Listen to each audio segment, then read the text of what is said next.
The New Jesus Timeline, an attempt to reconcile the four gospel accounts with one another and with what we know of actual history, seeing if this can be done. Expanded to include a full cross-examination of the four supposed eyewitness accounts, and refutation of common Christian apologetic responses. Now, before we begin, some of you may be wondering if this is going to be a video series on the Jesus myth. And the answer depends on exactly what you mean when you say the historical Jesus. What does that term mean to you? Because the term is a surprisingly fuzzy one, and you have to really nail it down before you can have a real debate on the Jesus myth versus the historical Jesus. Now, to give you one extreme example, Josh McDowell feels that the historical Jesus means nothing less than the miracle-working God-man. As he says in one of his books, there is an obvious difference between the events recorded about Christ in the Bible and the stories conveyed in Greek mythology.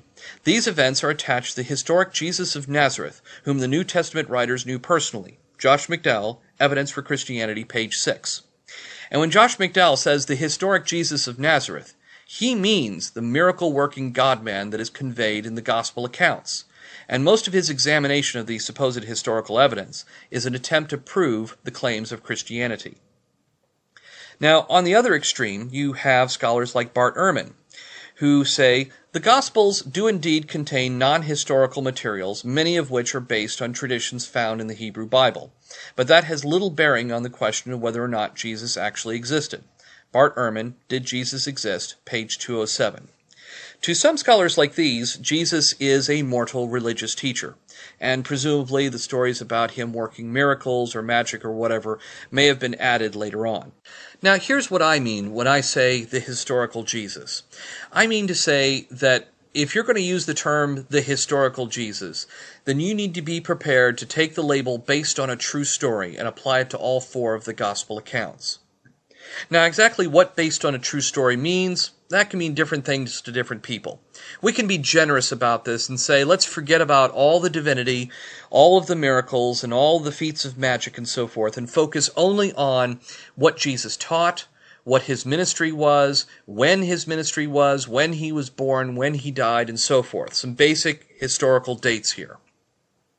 As I said in my own book, perhaps the Gospels are based on a real mortal religious teacher, but it makes no difference. His true story will most likely never be separated from the layers of folklore. God versus the Bible, page 223.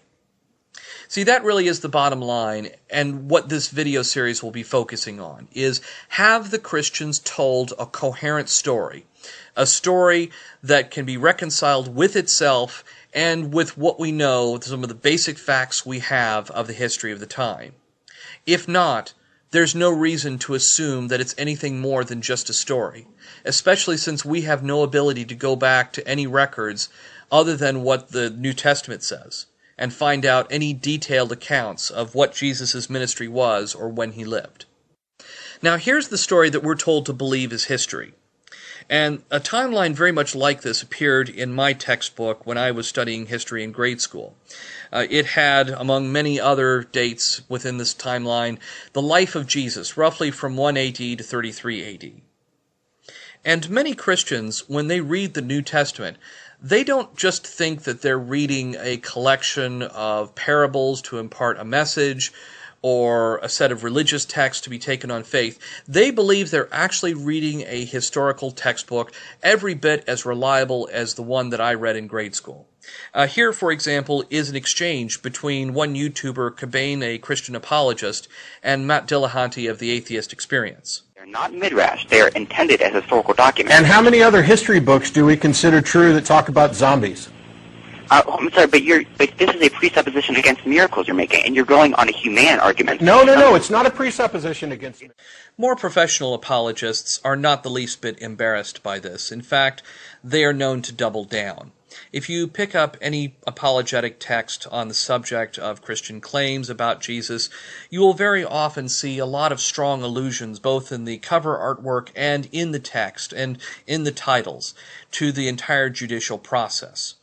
The implication here is that not only would the evidence convince historians that a historical Jesus existed, but the evidence is so overwhelming that it would withstand the entire process of judicial review. As one apologist says, Eyewitness testimony is just as crucial in examining historical matters, even the issue of whether or not Jesus Christ is the unique Son of God. Lee Strobel, The Case for Christ, page 20. So, in light of that standard, let's go ahead and cross-examine some of the eyewitnesses. The defense calls Mark to the stand. Tune in next time.